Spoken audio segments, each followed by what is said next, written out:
I was attacked I would say about 10 years ago. Yeah. In front of people. Right. Not one person really attempted to get involved. Wow. Honestly? Yeah. Yeah, not one person. Where was this? This was in Carshalton. Oh, wow. And the only reason I got involved because a gentleman was getting attacked. He was on the floor. Yeah. So he's on the floor already. Yeah. I get, people exchanging punches. We've all been a bit young. But this guy's on the floor with 3 people stomping on him. Yeah, that's not... I couldn't walk past. Yeah. And then I've ended up with those 3 people, obviously, being quite interested in me. But no one got involved. So I think, there is a huge cultural thing in terms of, yes, as society, what could we do is maybe encourage maybe our children, people that we speak with, not to turn a blind eye. We've been joined by 2 fantastic guests, Helmey El-Aasar and Chris Hotchkiss. You embrace it, Yeah. you learn it, yeah. and then you leverage it. Yeah, this is the problem we tried to solve with the tech. We delve into everything security, everything risk mitigation, and also everything that people who have large events or event spaces need to consider when the Martin's Law legislation comes into effect. The technology is going to produce for you a reasonably practical test, which is 33 pages. Yeah. Right? Now, it takes you no more than 10 minutes to produce that. Yeah. But that is leaps and bounds beyond the minimum requirement of the legislation. Yeah, right? And that mental as well, well-being from a security spectrum, I mean, that's huge. Yeah. If you look at, what is the primary objective of security? Yeah. And that is, the first one is to keep people safe. Yeah. Right? Protect lives and Yeah. people's safety. That's the first bit. Yeah. Mental well-being plays into that. Enjoy this episode. See you at the end. Bye-bye.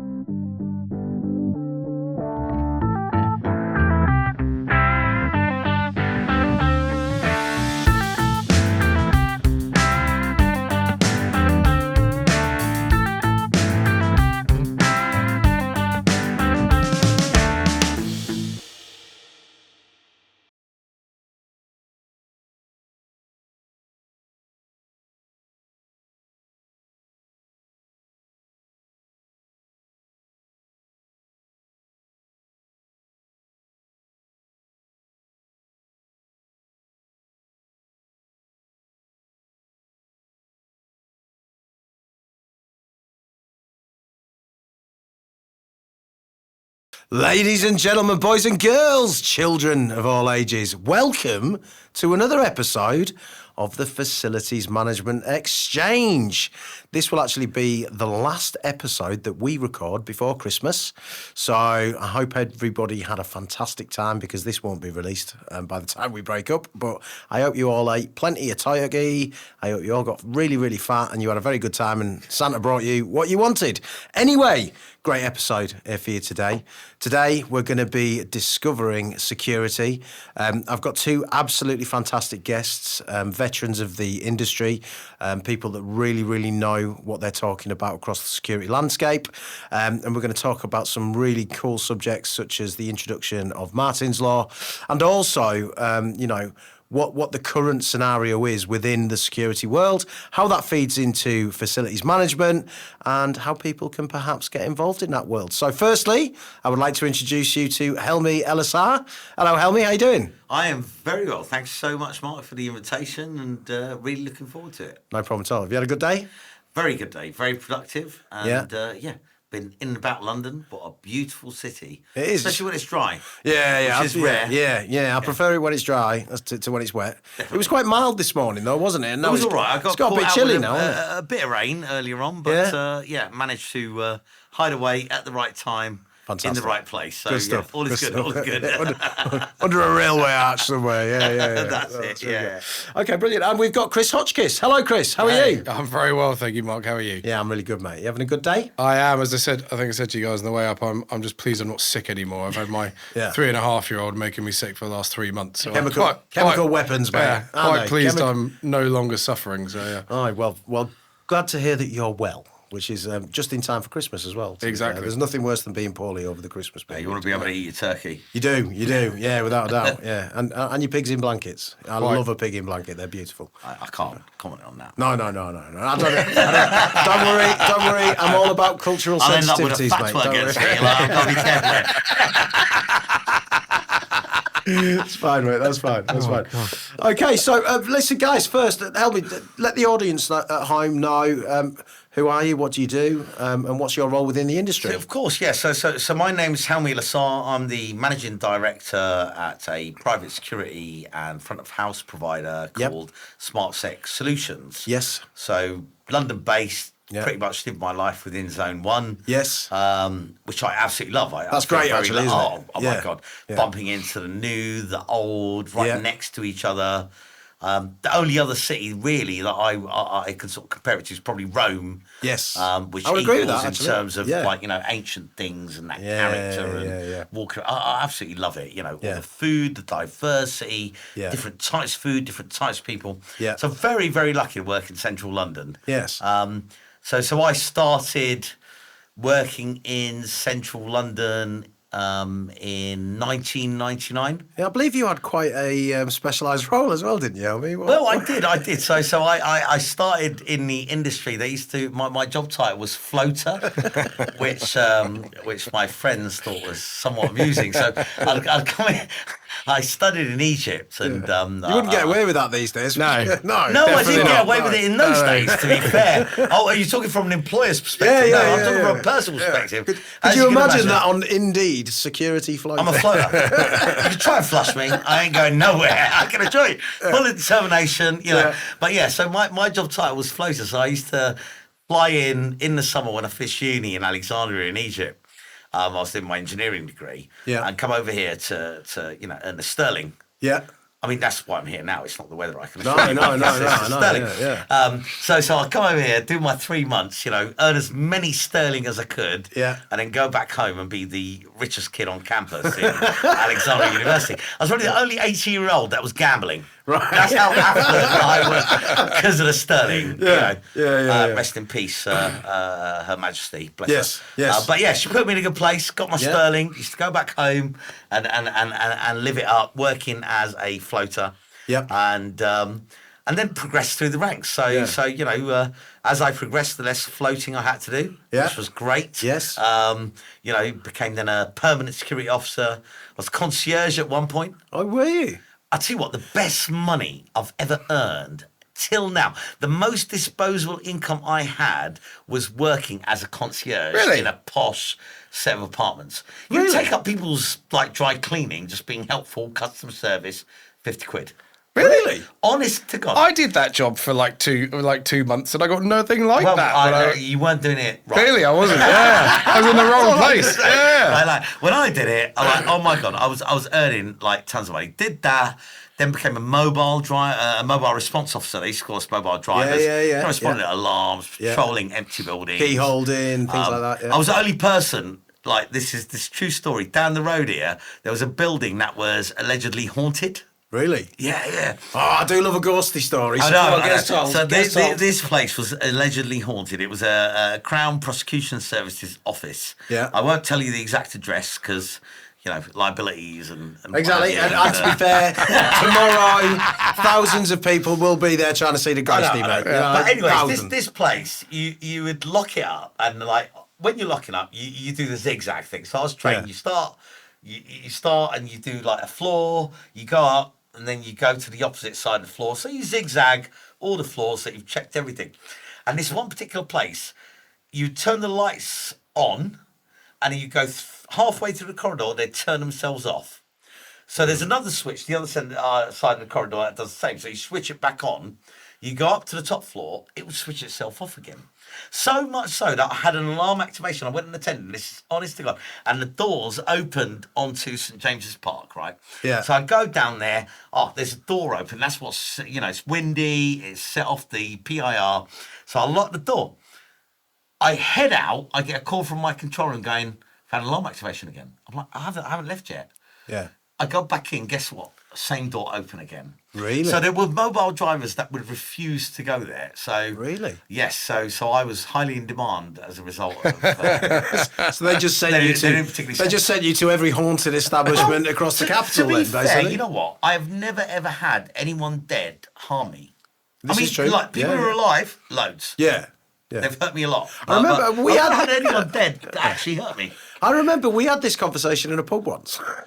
We probably did. Yeah, we did. Well, but that's because we go to these places too often, Mark. Well, but not very often. No. 2-3 times a week. No. No, one time a fortnight for the audience. Yeah, just sharing best practice. Yeah, exactly. That's how you learn. Having our orange juices. Orange juices, yes.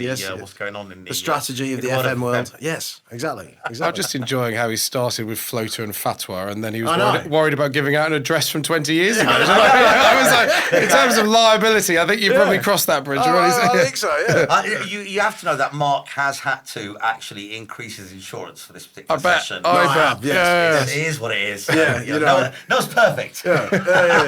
But it was so essential that we got him on the show that it was worth doing. And Chris, what about yourself? Tell us a little bit about your history and your journey into the world of security. I was, I suppose, the well-trodden path. I'm ex-army, so I started as a Tom in 3-para, and then 3-para, really? Yeah. Oh wow. I joined at either the right time or the wrong time, depending on your perspective. And I've been in battalion for about 3 months or 4 months, and we deployed on the first tour into Helmand. So did Herrick 4 in 2006. Yeah. So I then went to Brunei, which was lovely, and did jungle warfare instructors course, and then unfortunately went back to Afghanistan again in 2010. Quick question: what was jungle warfare training like? Brilliant. I mean, compared to Brecon and it's like Wales in winter. It's much nicer. So nice. 12 hours sleep a night. When you sit down, you rest, right? You may be sweating, but you're still resting. Whereas in Brecon, you're like, sort of freezing, gibbering the entire time. Yeah. Okay. But I lots of people. There are people who don't like, who hate it, but I have to say I enjoyed it. And and then emigrated to New Zealand, worked for Rugby World Cup in New Zealand. I lived in New Zealand for 8 years. Yeah, well, I was only there for 2. Really? Right, okay. Yeah, worked in the 2000 then Rugby World Cup, came back, and then having sworn blind I wouldn't get into private security, promptly got into private security. Yeah. And found myself back in Afghanistan. But it was a good landing for me, because I was the deputy country manager, but I was effectively running a $25 million business unit with 2,000 staff. Wow. So we had, I think 700 international guards and 1,300 odd locals, and all the difficulties that come with that. And we had 47 locations across the whole country, and there's a lot of logistical challenges in supporting all of that. Yeah. So that was that was great. And then they brought me back to do market entry for them. So I was first boots on the ground in a new country. I'd go and find a local partner to work with. I'd scope the size of the opportunity. I'd help win the early business, then mobilise, and then hand it over to a country team, and did that in South Sudan, Somalia and Yemen, although in Yemen the Saudis started dropping bombs, so we had to leave. And then after that I thought, you know what, I can do this better for myself, this market entry thing, so I'll set up shop for myself. Did that 3 months prior to COVID, which was great timing. The amount of people that have said that to me, I set up 3 months before COVID. No one knew it was happening though. No, like 3 months before COVID, everything was COVID normal. Didn't exist. Exactly. No. Like, it was all good. We just saw these random videos in China and Italy. That's far away. Yeah, that sounds awful for them. No, I know. I'm going to come here. Yeah, I went on holiday as well, going, everything's fine. I've got some contracts lined up. This is great. Came back. That'll do. So, everyone closed shop. Well, exactly. No one's doing market entry during COVID. So I then found myself in sort of straight up risk consulting, working for some of the bigger security companies, and through them to their Fortune 500 client base. Yeah. And I sort of looked at it was all on risk management, risk consulting side of things, and I sort of looked at the way it was done. It was still is quite archaic, right? There's still lots of people utilising, pen and paper to do security risk assessments and stuff. Yeah, it's kind of the nature of the beast, isn't it? I suppose there's still. I think across industry there's a slow adoption of certain technologies. Yeah. And it's usually within a certain age range. And I hate to say that, I don't want to be ageist, that's not what I mean, but it is usually within a certain age range, isn't it? Well, this is, and look, I mean, fundamentally this is this is what we've built. So I'm the CEO and founder of Prova Risk, and we've tried to build an automatic product that removes the need for all that pen and paper and can make the whole thing super quick and easy and can be done by anybody, right? So regardless whether you have any security training or not, it's supposed to allow people to be able to put in place proportional risk mitigation measures. So what does your system do then? Talk us a little bit about what the key features of the system. How is it cloud based? Is it application based? How does it work? What does it do? So it's built in direct response to the Terrorism Protection of Premises Act, or colloquially known as Martin's Law, which we're going to get onto later. We will, yeah. And fundamentally, as I say, it automates the whole process, right? So it is from working out. There's this term reasonably practicable that is in health and safety legislation, fire legislation, and in a lot of UK legislation. And for someone who does not come from the UK, that whole reasonable term, I find it very difficult from a commercial perspective to actually determine what that means. Because what's reasonable to you, it's a very subjective term. It is. Which finds its way into every piece of legislation that I've interacted with within my professional career, whether it be, reasonable force when you're arresting. That word reasonable is quite challenging, isn't it? Well, this is what we've hoped. This is the problem we've tried to solve with the tech. So, reasonably practical is anchored in health and safety, and I think I pulled up here some of the historical precedents, the legal precedents that it's based on. But fundamentally, you have to understand the nature of your site, right? And you can also call that a risk assessment, depending on which legislation you're talking about, not necessarily Martin's Law, but and from that you then you get your risk level and you work out your sort of what's proportionate. You then need to look at the resource available to you as an organisation, and then you need to look at the cost of putting in place all those risk mitigation measures that you may deem proportionate. Now, to do all of that, in theory, it can be done by an individual who's not trained. That's how all this legislation is built. But in practice, people feel they're leaving themselves open to liability. People of course, and they don't have the time. And I think they're right. Yeah. Well, this is. Yeah, I do think they're correct. But this is why. But then what we've done is try to take all of that and build it into an automated tool. So we've effectively got subject matter experts in security and counter-terrorism risk. We've then codified their 100+ years of experience. So that then we can do an automated risk assessment effectively, or reasonably practicable test. And all we need from the client is multiple choice yes no answers, things that they will understand. What's the capacity of your site?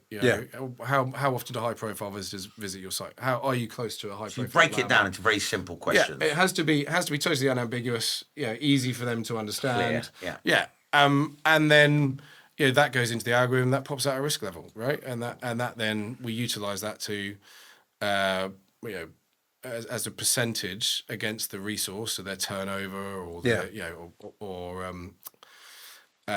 or their operating budget if they're a not-for-profit organisation. And then we look at how much the cost is depending on the number of staff and how big the site is to actually implement risk mitigation. Predominantly that's training and exercising. Yeah, of course, and then then we work out what's proportionate from that. So it's that's the tech, and then we give them the opportunity to actually, from the tech, do all the risk mitigation, so they can actually implement it from that user interface, and then evidence it, so it all stores itself automatically. So if the regulator ever does come a knocking, you've got it all ready to go. It's all accessible and very simple. Here's our reasonably practical test. This is how we've derived what's reasonably practical.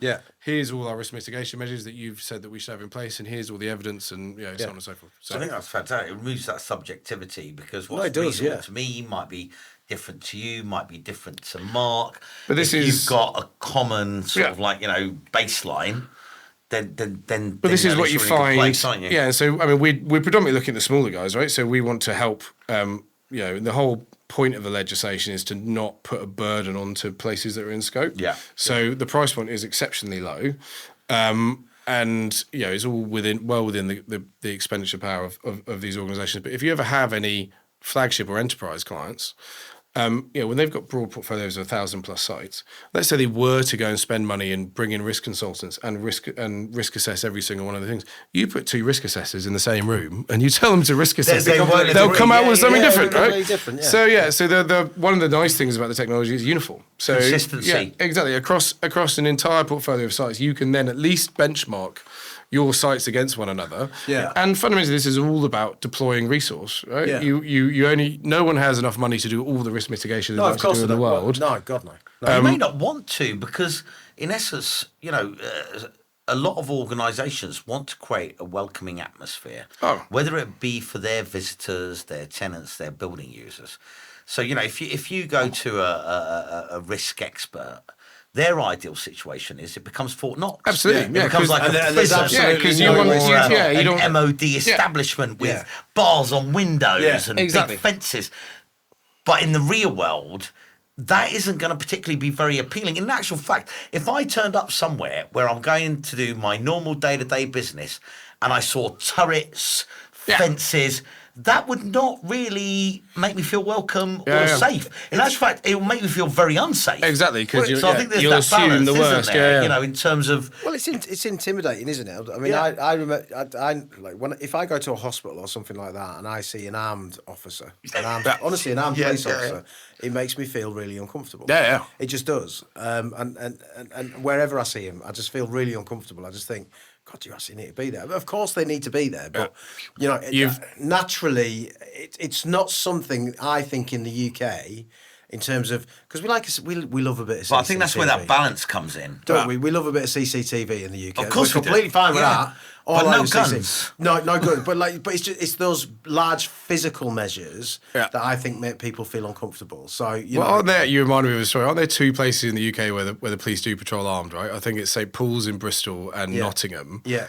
And this is it really? Yeah, I think so. I may be out of date with this. But years and years ago, this is before I joined the army, and I used to sell paintball tickets on the street. Right. Years and years ago. And I remember setting up a new office in Nottingham, and we had loads of Antipodeans working for us, and I'd sort of driven them all up.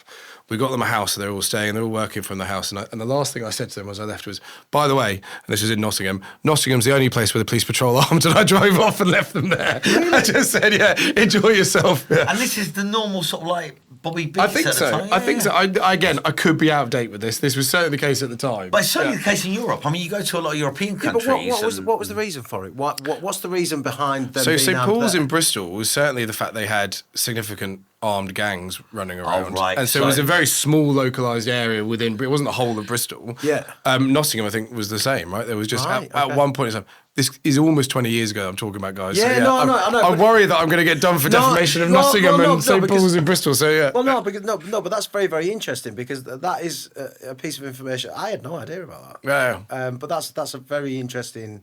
I just used it as a way to freak out the Antipodeans as I left them there. that was. I just wanted to say. They've never been. Yeah, they were staying in quite a rough neighbourhood as well. I was like, enjoy yourselves, guys. I'll see you later. Yeah, but getting back to the software, having that uniformity, so I'm guessing that you could tailor your approach on that. So you could say, right, we need a very strong measure for this site or whatever, and then does it take that into account when developing the solution? I mean, so under the legislation, and let's say the initial tech, there are other iterations of tech for other risk verticals, but specifically for Martin's Law, it's very prescribed in terms of what the risk mitigation measures should be, which is an INVAC plan, EVAC plan, lockdown plan, and communication plan, right? And that's what they want to see. Now, a plan is a plan is a plan. It's got to work. Yeah. So we enable them to build a plan that is, based on MPSA requirements, NATSCO, UK Protect, all the good pieces of advice the government gives out. What you're then looking at is, because, as I say, this reasonably practical idea is all based around, if you've got a church in the Highlands of Scotland, right? That just about gets 200 people on their site every once in a while. Yeah. And you've got a nightclub in central London. Yeah. And they get, 799 people there regularly and no more than that. So they're both in the standard tier, right? The level of resource, one's clearly got a lot more money than the other, and one's got a much higher risk level than the other.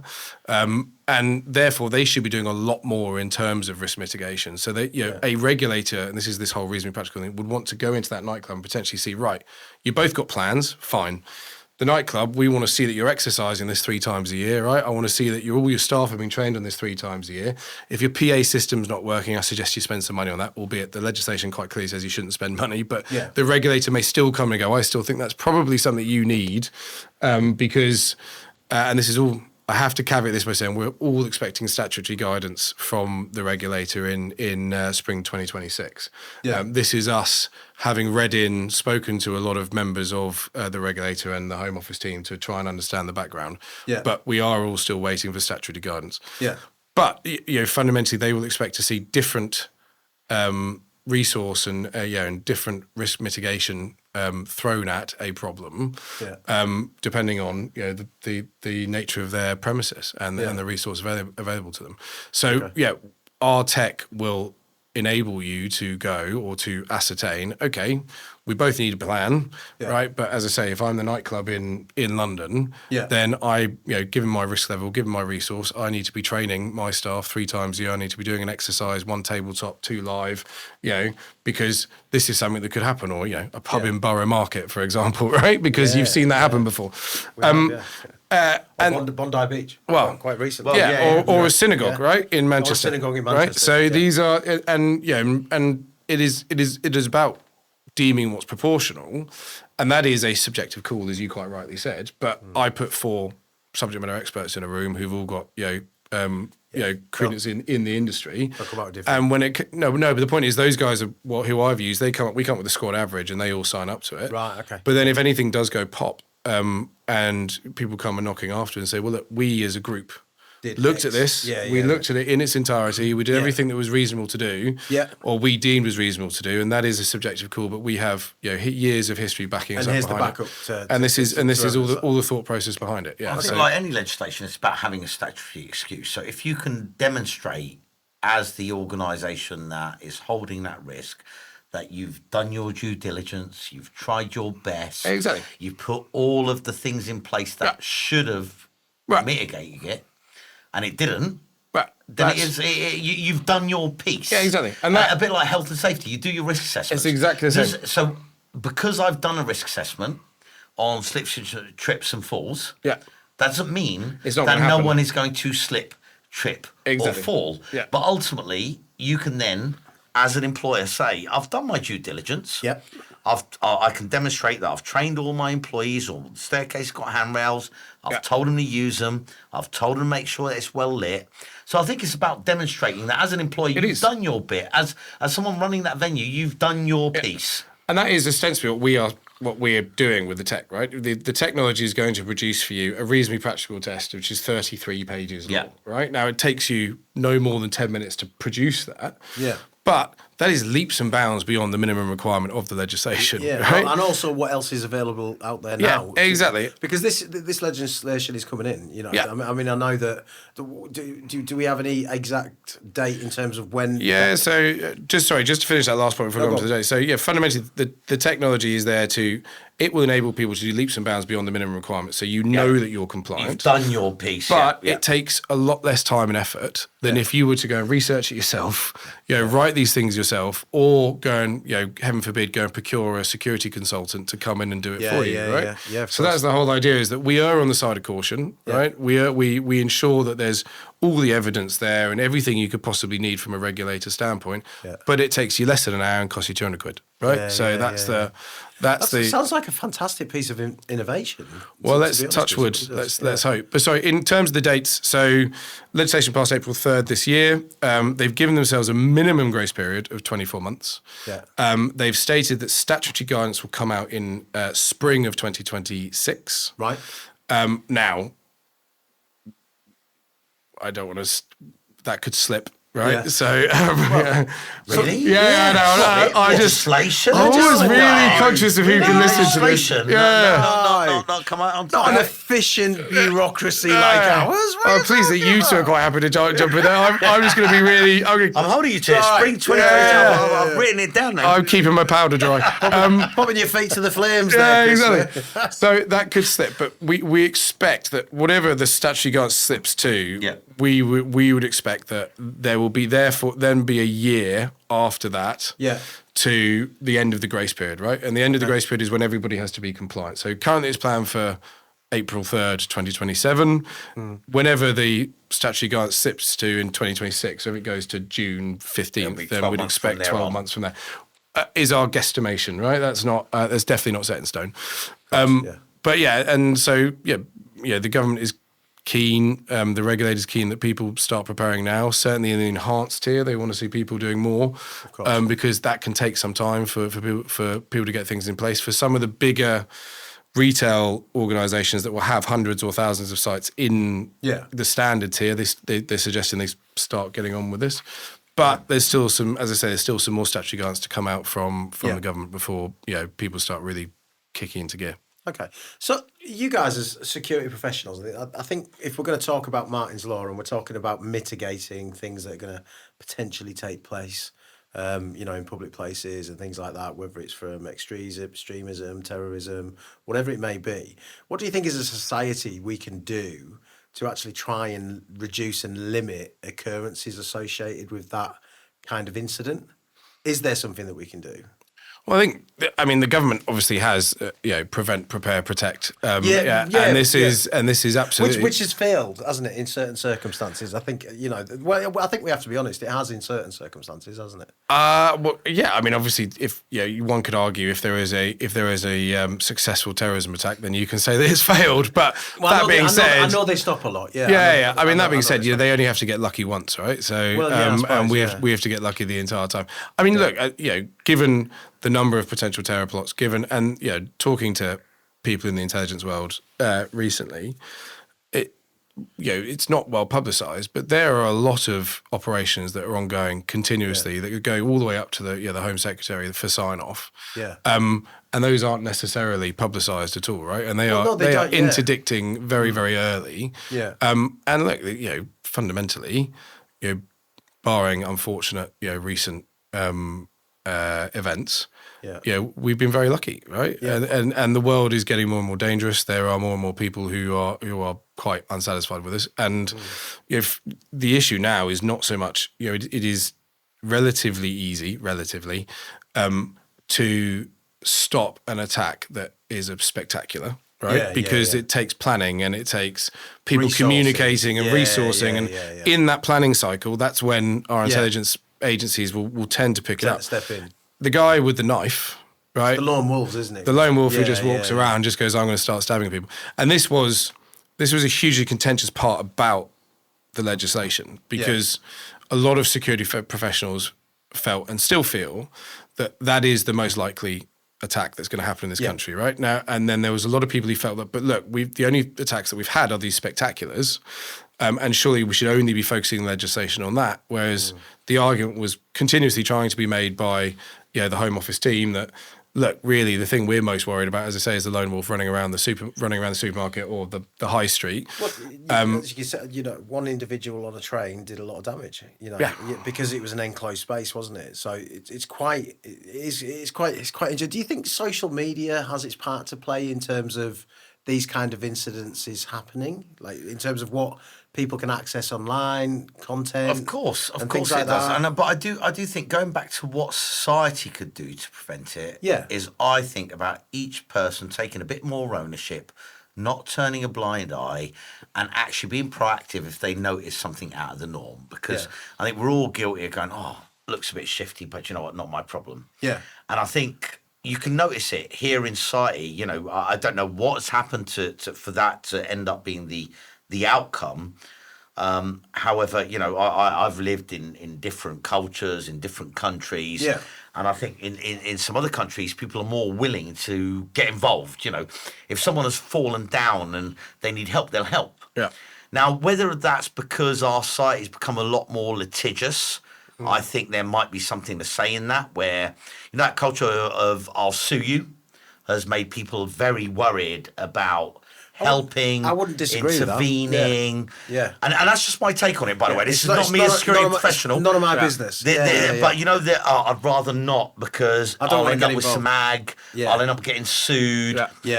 That is very much entrenched. So as I said, I've lived in Egypt. I've lived over here in Egypt. Someone falls over. Someone tries to behave in a way that they shouldn't. Everyone's involved. Here, it's different. People look the other way. And I've experienced it firsthand. I was attacked about 10 years ago.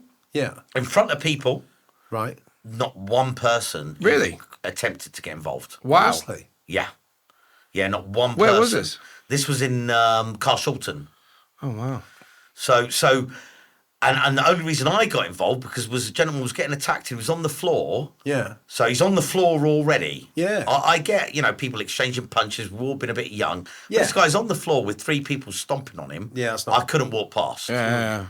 And then I've ended up with those 3 people, obviously, being quite interested in me. But no one got involved. So I think, there is a huge cultural thing in terms of, yes, as society, what could we do is maybe encourage maybe our children, people that we speak with, not to turn a blind eye, to actually get involved. If they see something that is out of order, then report it, escalate it, like tell someone. It might even just be telling the nearest security officer, police person, someone in high vis, they've got a radio, tell them. But to just walk away and go, none of my business, I think that well, it's not the way I was brought up. I think there is a huge cultural shift that could take place there, which could make us all a lot safer. I think, it's a broader societal issue, right? Not as you say, not necessarily to do with security. I think people are much more insular. I think people are less connected to people around them, predominantly because of social media. Phones, social media, technology. But also, it's also dry. It's polarization. People have different viewpoints, and everybody is more. There is. You harken back to the Kennedy speech last night. What your country could do for you, what you can do for your country. That is not the way our society works at the moment, right? I remember talking to someone about Brexit, and he was like, "I don't agree with it, but I'm voting for it because." Oh no, he was the other way around. He totally agreed with Brexit, but because he wanted the foreign workers to come and work for him, he didn't vote for it, right? So he was really? so he wasn't then better, trying to do it for the betterment of his country. He was only purely thinking about his own circumstance. So that's a lack of conviction, isn't it? Yeah. I suppose. Well, I think people have just the new generation is not about, and it's a defined societal evolutionary arc, right? I think the Greeks came up with when. You go through a phase of dictatorship, and then you go through this phase of courage and people believing in the state and wanting to do things for the state.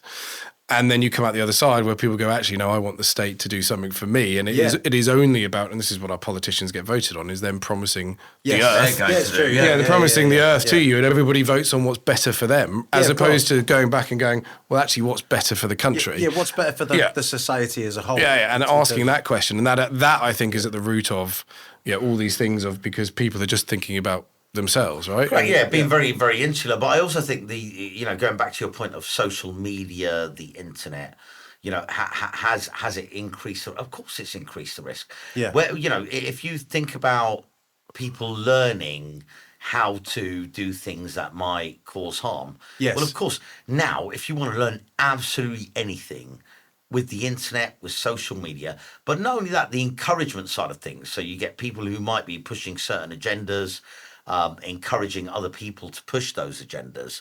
There's no filter. No. In essence, if you look at the people that they tend to target, they tend to be of a younger age. Yeah, they do. Where they're easily influenced. They, and they're sat in their bedroom looking at a computer screen, and literally being trained and coached how to do things which to be fair, they themselves, I see them as victims. Those poor people, No, I agree. like whilst we see them as the aggressors, a lot of the time those aggressors in themselves are victims. Yeah.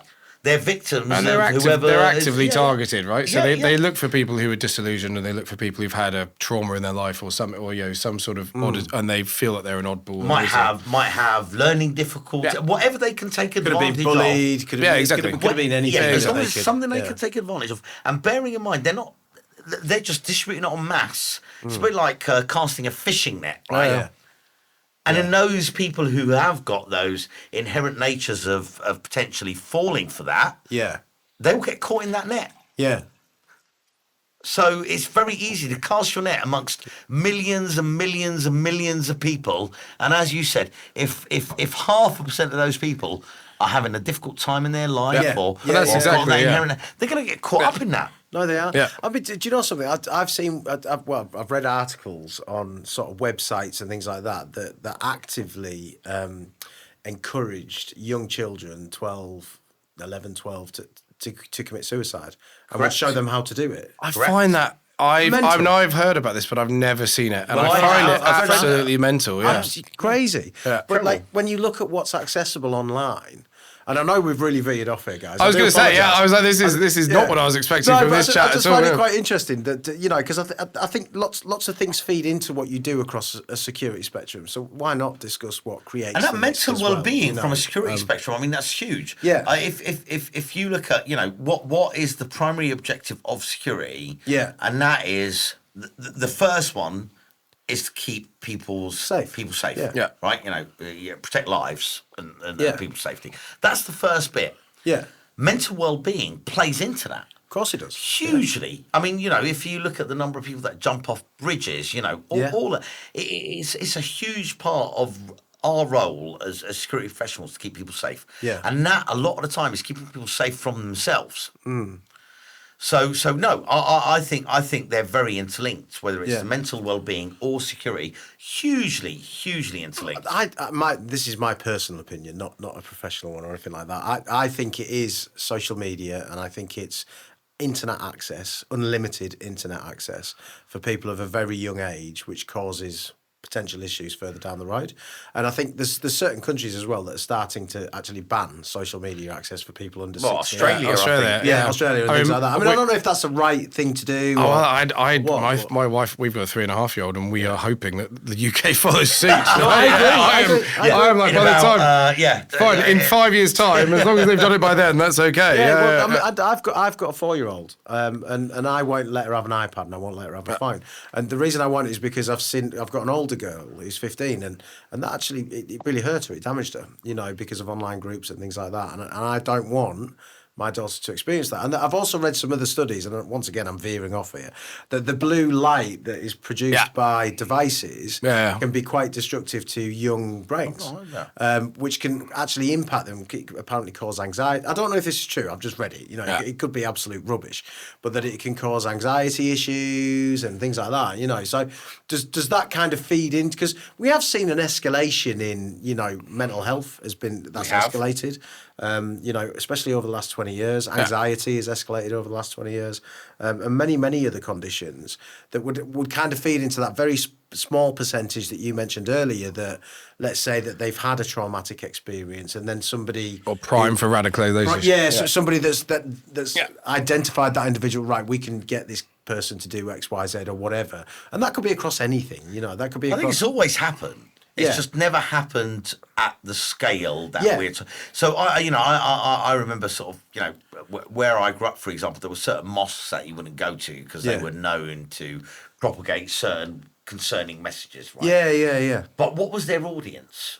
Like, you could fill that mosque to the brim. How many people? Yeah. A couple of hundred. Yeah. Well, you've got the internet now. You can reach millions and millions, billions of people. And I think that's the issue. It's the scale. I think the problem was always there throughout history. You like where you've got people who will gather people into a room and potentially sort of talk them into doing something they shouldn't.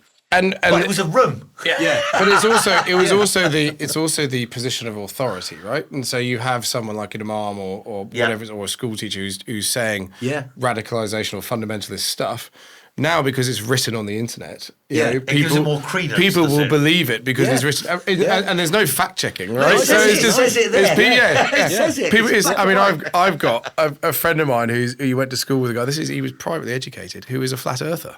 Really? And like swears blind. I watched the documentary on that. This guy. It amazes me how all the pilots have to sign an NDA so as not to tell anyone because they're all in on it. I mean, this guy's had tens of thousands of pounds spent on his education. He's like, no, it's absolutely believes it's flat. There's a flat Earth. So But sometimes there was perhaps one teacher or one individual or somebody that I don't know, mentored him or whatever, that took his brain down that way of thinking. Well, I think it's more. I think it's more that people get disillusioned with life and that they want to believe that everyone wants to believe that they're special. That's very true. And then to a certain degree, we're all unique, aren't we? And then if they're not finding that in other ways, if they're the ones like, well, I've found like everyone else has got it wrong, I've got it right. Yeah. And they sort of, it's like an exclusive club, right? And it's like, I'm in this, I'm brighter than So it everybody confirms else. the fact you're special. Exactly, because you're Everyone like, else is stupid. Exactly, and I'm right. I've worked this out. And I've got it figured. And I think that is one of the primary drivers for some of these conspiracy theories is that people just want to, they want to feel that they're part of this special club. Yeah. Oh, see, that takes us bang on into aliens, boys. Yeah, here we go. Yeah. So, who believes the moon landing happened? I mean, let's take a quick vote around this room. This is not what I was expecting from this podcast at all. I did tell you we would veer off. Yeah, I know. Yeah, I didn't think this far off. But No. We won't talk about aliens. I'm only joking. But no, it is. I just think it's part of a wider point in terms of what is the social contagion that is impacting people to perhaps go down certain routes or ways of living, or to do certain things. Very difficult to influence that, though. This is so whilst identifying it, because it's quite wide reached, and I'm saying online, you've got educational establishments. The world has become such a small place as well, hasn't it? I mean, if you think about the cost of flights back in the day, it was inhibitive. Yeah, it was. Now anyone can get anywhere, and it's quite affordable. So how you control that. You know what? I think that's well above my pay grade. Oh, mine as well. I think you can coach, you can educate, but do you think see, the thing is there's so many more of us now, yes, right? So the world's population is just going through the of roof. course, And we're much more aware of what happens now, right? Yeah. So I'm not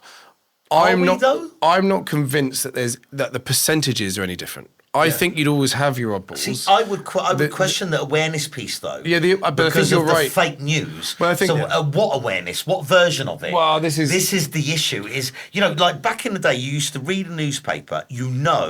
That has gone through an element of due diligence because they had to operate certain standards. Yeah. So to this day, the reason you can get security intelligence from platforms, platforms, that's true. Yeah. quicker than you can from the news outlets is because the security platforms they've got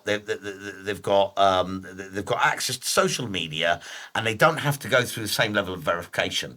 Yeah. So when you say awareness, yes, I agree. There's a lot more of it, but the quality of that awareness and how true it is and how skewed it is is quite murky. I think it? What I meant was more about when we talked about those people who are being radicalised. Yeah, and I think awareness of them. Yes. Yeah, I'm not convinced that the actual percentages of people are any different. I think because there's so many more of us, and because we are now much more aware of atrocities happening.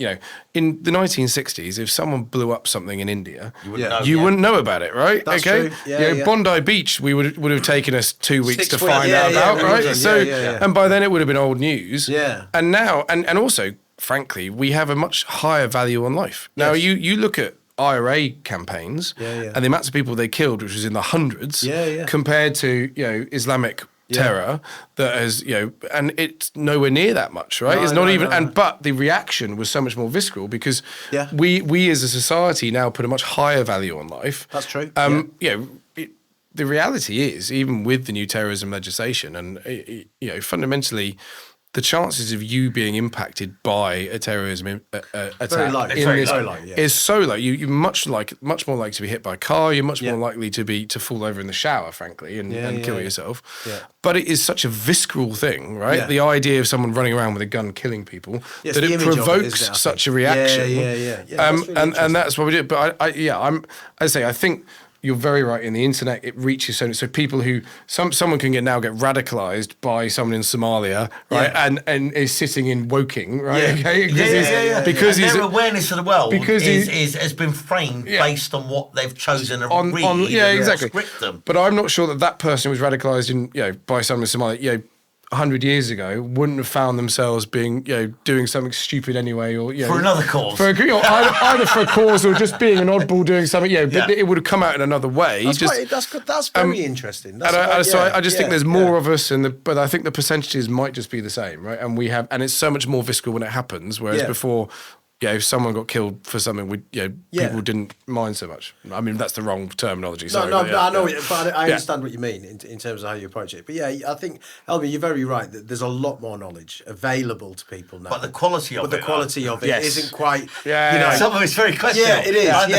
Like Exactly. So you and I think the danger is that these people find like-minded people a lot easier as well. Yeah. So like back in the day, if I might have thought that the Earth was flat, I probably would have thought I was an oddball and I'm alone, so I probably wouldn't pursue it as much. But then you find 20,000 people online. Where I find validation. of a community. There's a whole population of a country that have similar beliefs, and I think that has also played to that radicalism piece a bit about, you get the person in Woking who's been radicalised by someone other part of the world with problems that maybe they've never experienced themselves, but they feel very affiliated with that cause. And I think that's very dangerous. And but then the flip side is, do you start policing thoughts? Because the only way really, when you're saying, well, how do you control that? Yeah.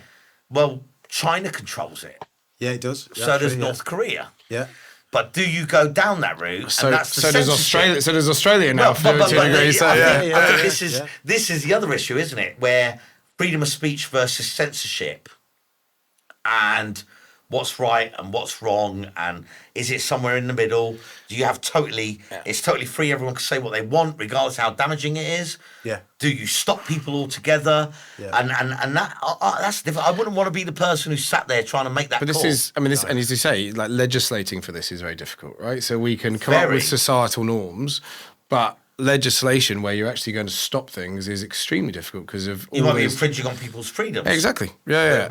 Which is challenged. Yeah, I just think we live in such a different world today that and it is the last time, and we talk about this on the podcast quite a bit, but more around AI and how AI will impact the industry and so on and so forth. But even if you look at the Internet of Things, the impact that the Internet of Things has had on FM security, cleaning, but wider society as a whole.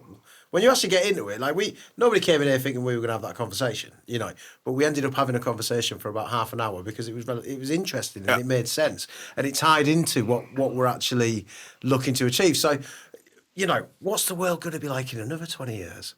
How will AI impact? How the internet. Have you not watched Terminator? I have. The machines, they will rise and they will take over. Yeah. Whether it's 20 years or 10, who knows? It's going to happen. But we all know how it's going to end. We've all watched Terminator. It's a challenge from a security perspective, yes. How do you do a risk assessment? Exactly. In terms of your app and the rise of the machines, how does it cope with that as a risk? Yeah, this is it. We're going to have to start factoring it in. Yeah. AI is... Yeah, it's here to stay, right? And it's one of those things like the internet. Yeah. I mean, my dad is. He actually turned around and I remember him saying this to me. He said, "This email thing, it's a fad. It's going to go away after a while." This is 30 years ago, right? But he was, it was like this email thing. It's not going to last. Okay, take on. That's. AI it's here to stay, and we've got to like or lump it. It's one of those things that we have to be cautious with it, but we're going to have to work out how to deal with it, right? Yeah, but I mean, I don't know if they are, because now there's a race with AI, isn't there? So you've got competing organisations that want to get to AGI before anybody else does, and so on and so forth. And when you've got competition, i.e. the pound, everybody likes pound now, don't they? That's the reality. And when you've got competing ideologies or competing ways of doing things, someone's going to get there. And are they necessarily going to put in the checks and balances that would need to be there to make sure that it doesn't create a risk for wider society? Or... It is, it's particularly worrying because there's potentially a moment where it runs away from you and you can't control it, right? With every where every other technology we've done, normally you start, someone blows themselves up and everyone goes, oh, let's not do that again, right? But you've only lost one person, as opposed to it taking over the entire world. And I think that is the fundamental worry. Everybody gets taken out by their toaster at 7 o'clock. Coordinated attack by AI. But they have electrifying toasters. But they have had ways of, because I'm straying to the edge of my knowledge, but there was a moment in time where they got two computers with a large language model to start talking to one another. Yeah. And they were completely cut off from it. And then they started communicating at a pace of knots, a rate that they couldn't then understand, and they went, right, stop this now, and they shut it off, right? So I think there are potential markers that they can go, if we see this, we need to stop. Let's not do that anymore. Something like that happened with Facebook, didn't it? Whereby they had an AI function that was learning or something like that, but then it basically created its own language, so that people couldn't understand what they were saying. But when they figured out what it was saying, it was actually plotting how to make sure that it wasn't destroyed. Well, which is extensions, right? So that is survival. survival. That's important. Isn't it? I think with AI, what will happen is ultimately it will just change the landscape of the security industry. So talking about security, maybe before the internet, cybersecurity didn't exist. Yeah. No. It wasn't a thing, was it? And now it's a multi-trillion-dollar industry. Yeah, that's people crazy, are isn't it? actually talking about, security convergence in terms of, linking the cyber with the physical. The way I see it is AI will create other types of jobs, other types of skills within the security industry. Yeah. So in essence, like most of new developments, industries disappear, new ones appear. Yeah, that's so, true. like Fleet Street, when the print industry disappeared. Yes, I remember, Now we have web publishing. True. Which I'm sure back in those days there were no web publishers. Yeah, when cars arrived and horse and carts, we've been around for centuries, just disappeared, right? Overnight. So AI is a tool similar to, instead of using an abacus, you start using calculators. Yeah. Instead of using word processors, we started using laptops. Yeah. So, it's another tool that we will learn how to use. It will become integral in our day-to-day life. And off the back of it, there'll be a lot of jobs that all of us collectively now don't even know exist. Yeah. And they will become.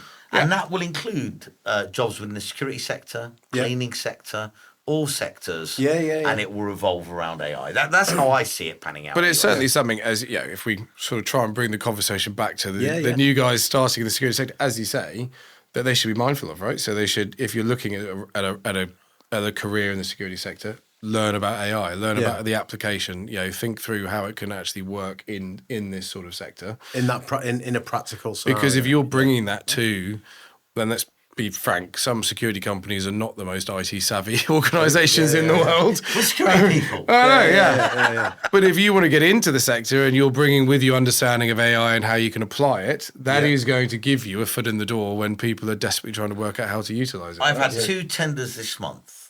And both of the questions were very similar. Yeah. How do you leverage AI within your business? Yeah. And how will that impact on service delivery? Yeah. And I answered the question, and at the end, I really felt like I wanted to put between brackets that I used AI to answer this question. And I did use AI to answer the question, but I was like, this is too much money to be gambling on and pretending to be clever. In actual fact, this entire bid has been written by AI. Drop mic. There you go. That's how I've used AI and embedded it within my business. I've written this whole tender using it. No, I would have wanted to have said that, but it just shows you though, even from the perspective of users of security services, they're already thinking about, okay, so how are my suppliers going to be using AI and leveraging that to my benefit as a client? Which is absolutely right. And why wouldn't you? Well, I mean, makes sense, we use it in our tech, so we use it to build exercise scenarios and exercise plans. So if you're a publican, you've never written a marauding knife attack exercise scenario, right? Exactly.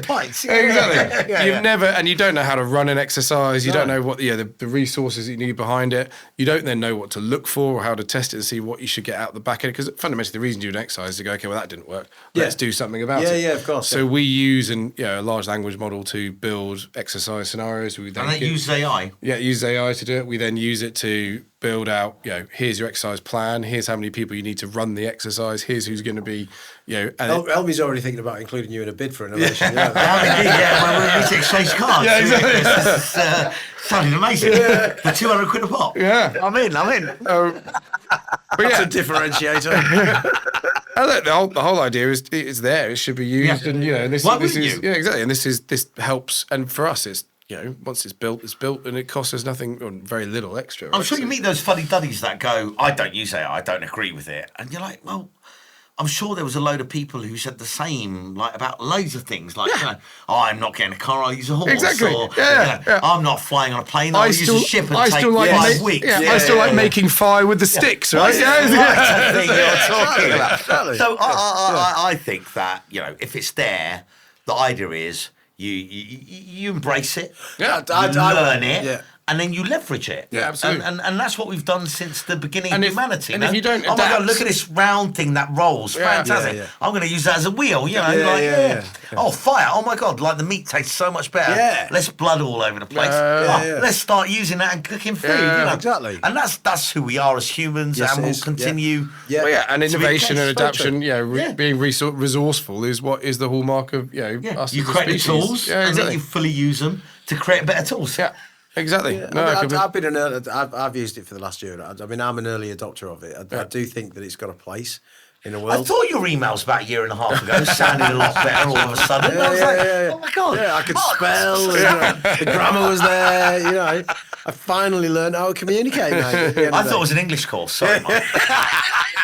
I learned how to stop speaking Northern. That's what that is, But no, I do. I mean, I see one. I've always found this. I find quite interesting. So, how they're building sort of humanoid robots now. Yes. So Tesla have got this Optimus. And the companies are doing I saw it the as well. Chinese one. It turned out it was people in costumes, but hey, Was it? Yeah, it yeah, looked yeah. really Was it good really? in the video. Yeah. But there are. They did it on the cheap. I've seen it. I mean, Yeah, that's but good. do you guys as security experts, do you ever think that you'll see automated robots walking around an oil refinery Absolutely. patrolling? Yeah, you do? 100%. Yeah? Oh, yeah. Okay.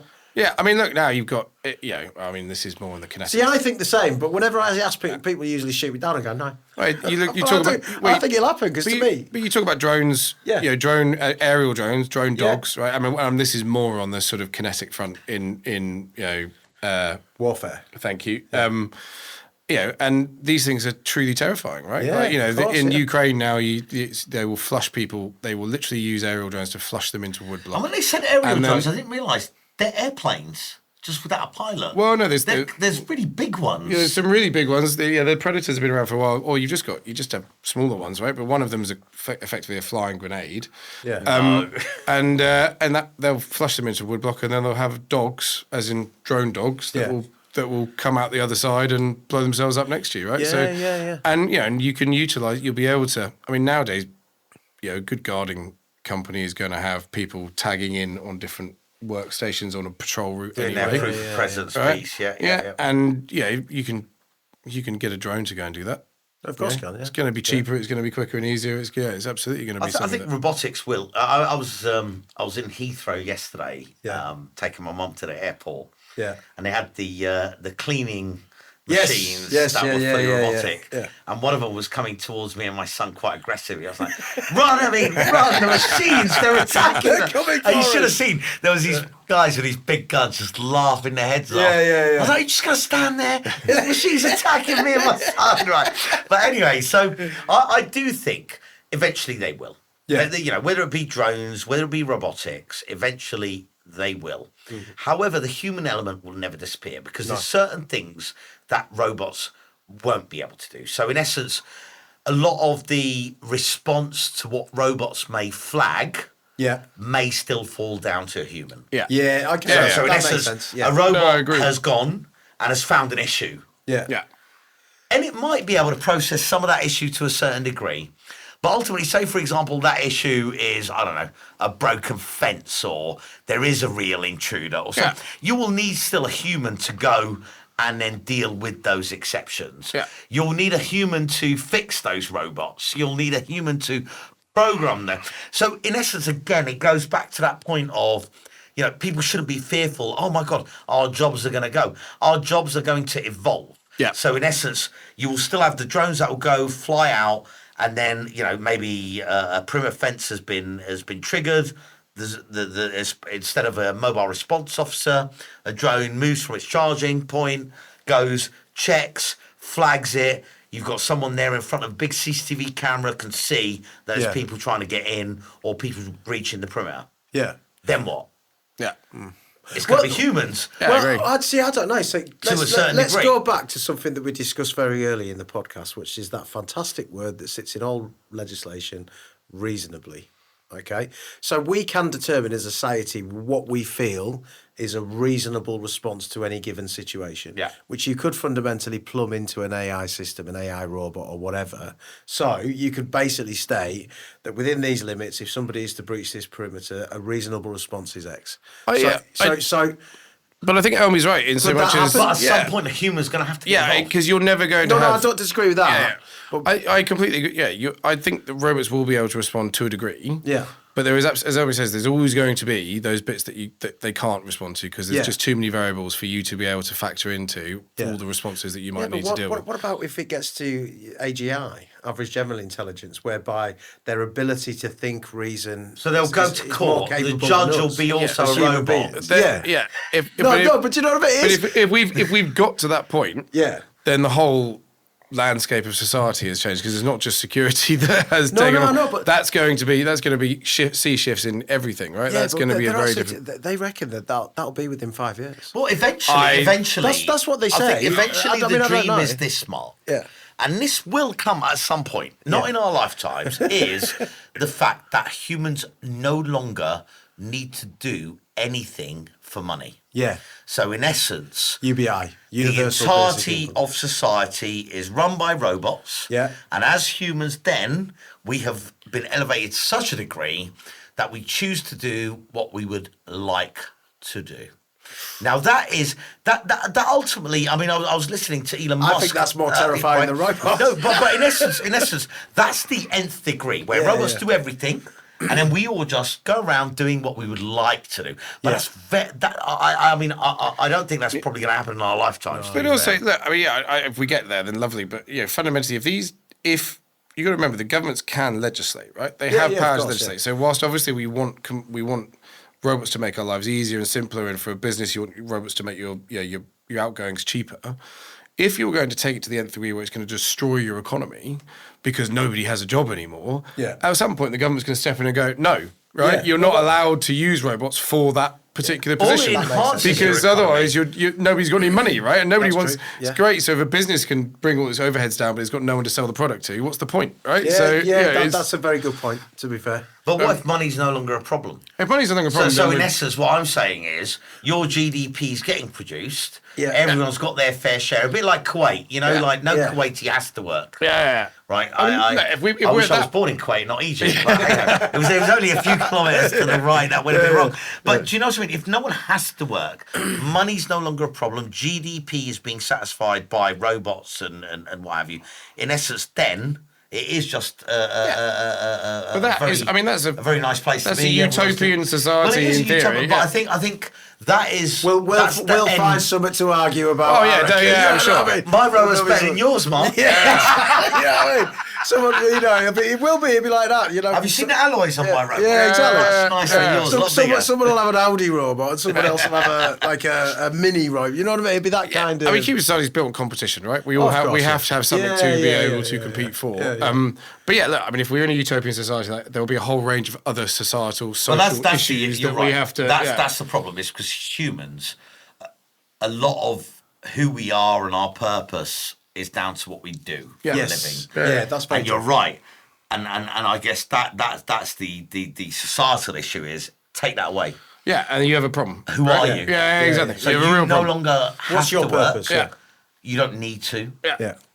What are you here for? Yeah, exactly. Like, this is what I mean. This is why there'll be why there'll be significant societal problems if you ever get to that point. But I mean, and there potentially there's ways of doing it because people can do things not for money that are like arts. I spend my life traveling. Looking after the old, or whatever it is, right? Yeah. So there will be other ways of giving yourself meaning, but no, it will be a significant societal problem. Yeah. So you're a surgeon. You've trained all those years Yeah. to operate and save lives. Yeah. Now you're right now. Yeah. Sit at home now. Cheers, you guys. Thanks. Go and have a No, chill. I really want to. Yeah, but the robot's a lot more precise. Does it a lot better. Yeah, You sit yeah, at you're home. not that good. It's not an easy. It's not an easy sell. To be fair, we'll see things like that, I think, in the armed forces first, to be fair, because why would you utilise human beings in conflict if you can It's use... very interesting. I've just been talking to someone about the literally just before this, and I was talking to someone about the procurement cycles of the armed forces. Your issue is again that they are not the most tech savvy of individuals. There is, you talk about the Ukraine conflict at the moment, and they have. There's an old saying that the only thing that makes an army efficient is a war, right? Yeah, that's true. And Yeah, that's very true. there's a brutal Darwinian process whereby if you get killed, right? If you get good as quick as you can. Yeah. They're talking about brigades on the front lines of Ukraine that have their own brands, that have got their own procurement cycles, that are getting feedback from the guys at the front. They're then turning around to the product developers. They're developing something in the space of days, and they're deploying it on the front line. Right? Wow. This is how quick their iteration process is to try and get things there. So it's no longer centralised. It's not frontline, and they raise money themselves, so they can actually they get loads of donations in, so they're raising hundreds of thousands, so they can do, and then they're sharing tech across one another. So there's the whole thing has now got super efficient. What's the word I'm looking for? It's become super efficient. Yeah. Now, our procurement cycles are not like that. No. That is not the way that we operate. Fill in this PQQ. Yeah, Now there's ITT. And so you may sit in if World War III erupts. Unfortunately, you suddenly will get very, very good at procuring stuff.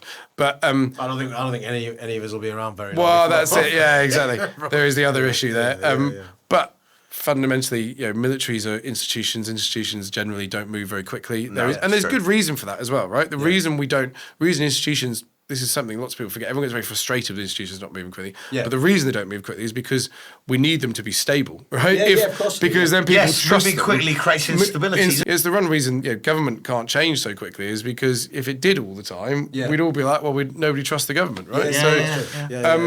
But at the same time, it can be quite frustrating when you want them to do things like when we started this business, talking about Terrorism Protection of Premises Act, I would have bet the house that they were going to pass it within the next 12 months, and that was back in 21. Right?